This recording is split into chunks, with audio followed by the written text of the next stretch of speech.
Eh bien, depuis 2007, on peut dire que les annonces d'une réforme de la dépendance ont été innombrables, mais n'ont pas été suivies d'effet.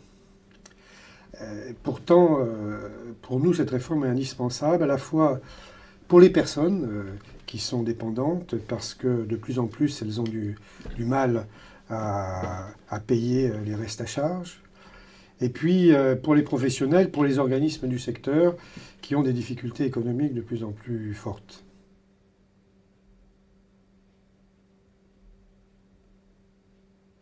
Nous avons 4 points essentiels. Alors, 2 points assez fondamentaux, qui est le premier, nous reprenons une position que nous avons depuis longtemps, qui est de demander l'instauration d'un droit universel à la compensation de la perte d'autonomie.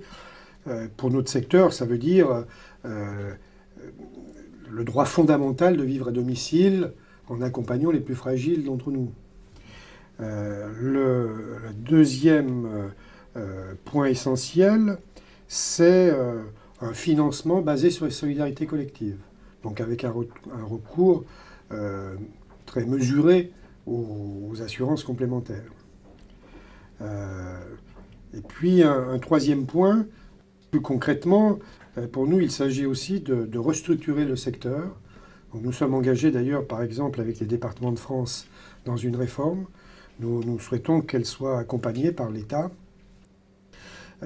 Nous pensons aussi qu'il faut améliorer toutes les coordinations autour du sanitaire, médico-social, social.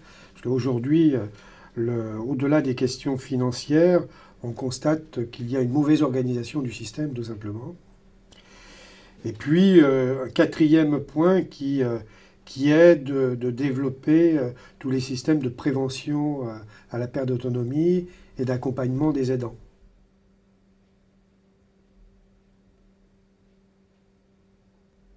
Pour nous, la prise en charge des personnes en perte d'autonomie, ce n'est pas seulement une charge, mais c'est aussi une chance pour notre pays. D'une part, il est plutôt agréable de vivre longtemps.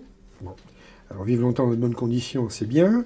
Et puis en même temps, sur un plan plus économique, c'est un secteur économique à part entier, qui crée des emplois non délocalisables. Et donc, pour ces deux raisons, nous pensons qu'il s'agit d'un élément de choix important.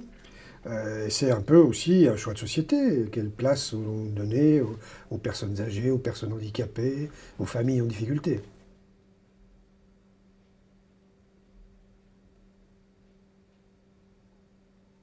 Il est vrai que pour l'instant, ce thème ne fait pas partie des priorités des principaux candidats.